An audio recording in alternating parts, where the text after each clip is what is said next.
தெறிக்கவிடும் காரம் நிறம் சுவையை தருகிறது. ஆச்சி மிளகாய் தூள் தெறிக்கவிடும் காரம் நிறம் சுவை. புதுவை பூரணாங்குப்பத்தில் அதிமுக பொதுச் செயலாளர் எடப்பாடி பழனிசாமி கடலூர் சட்டமன்ற தொகுதிக்கு உட்பட்ட விவசாயிகள், வியாபாரிகள், தொழில் முனைவோர்கள் மற்றும் பொதுநல சங்கங்களின் உறுப்பினர்களுடன் கலந்தாய்வு கூட்டத்தில் ஈடுபட்டுள்ளார். அந்த காட்சிகளை பார்க்கலாம். எங்களுடைய அரசு உங்களுடைய அரசு, இது தனிப்பட்ட அரசே கிடையாது. அதிமுக அரசு என்பது குடும்ப கட்சி கிடையாது. இது மக்களுடைய கட்சி, மக்களுடைய அரசாங்கமாக தான் நாங்கள் இருக்கின்ற வரை பார்த்தோம்.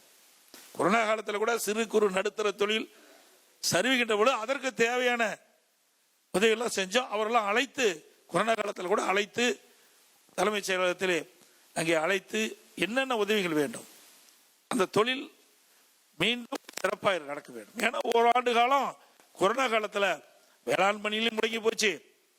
அதோட சிறு குறு நடுத்தர தொழில்கள் எல்லாமே முடங்கி போச்சு. எந்த ஒரு வேலை வாய்ப்புமே இல்லாத ஒரு சூழ்நிலையில் கூட மக்கள் பாதிக்காத அளவுக்கு நாங்கள் பார்த்துக்கிட்டோம். விலைவாசி உயராமல் பார்த்துக்கிட்டோம்.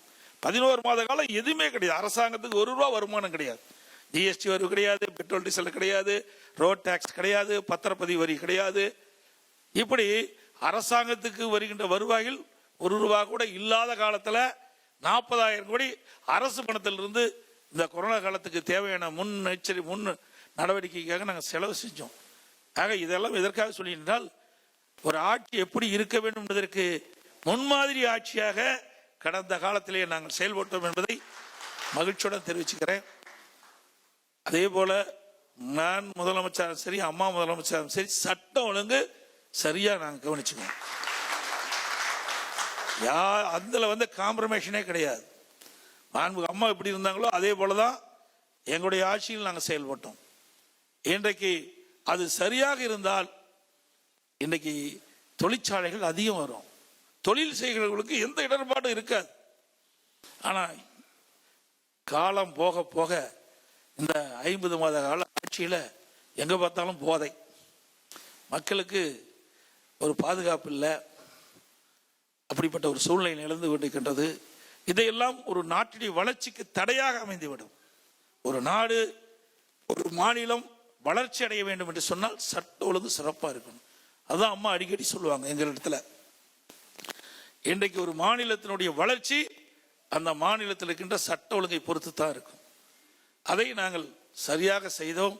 இன்றைய ஆட்சியாளர்கள் அதில் சரியாக கவனம் செலுத்தாத காரணத்தினால் மிக மிக மோசமான நிலைக்கு இன்றைக்கு தமிழகம் சென்று விட்டது.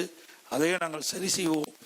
இங்கே ஒவ்வொரு அமைப்பை சேர்ந்தவர்களும் அந்த அமைப்புக்கு சார்ந்த தொழில் செய்கின்றவர்கள் என்ன இடர்பாடுகள், பிரச்சனைகள் இருக்குது என்றெல்லாம் தெளிவாக என்னுடைய கவனத்துக்கு கொண்டு வந்திருக்கிறீங்க.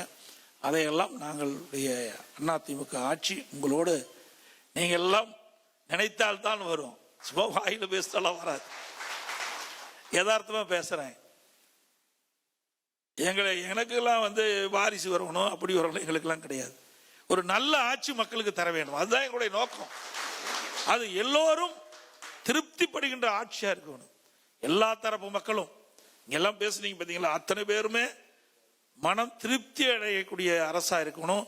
நீங்க பேசும்போதே சொன்னீங்க, உங்க ஆட்சியில எங்களுக்கு எந்த பிரச்சனையும் இல்லை என்று சொன்னீங்கல்ல, அதே நிலை எங்களுடைய ஆட்சியில் தொடரும், ஆட்சிக்கு வந்த பிறகு. அதனால வருகின்ற 2026 சட்டமன்ற தேர்தலில் அனைத்து அமைப்பை சேர்ந்தவர்களும் எங்களுக்கு ஆதரவு தர வேண்டும். உங்களுடைய கோரிக்கைகள் நிறைந்த அளவுக்கு நாங்கள் நிச்சயமாக நிறைவேற்றி தருவோம் என்பதை இந்த நேரத்தில் தெரிவித்து, வருகிற 15ஆம் தேதி பிரதான கோரிக்கையாக இங்கே பொதுநல சங்கத்தை சேர்ந்த தலைவர் சேகர் அவர்கள் தெறிக்கவிடும் காரம் நிறம் சுவையை தருகிறது. ஆச்சி மிளகாய் தூள் தெறிக்கவிடும் காரம் நிறம் சுவை.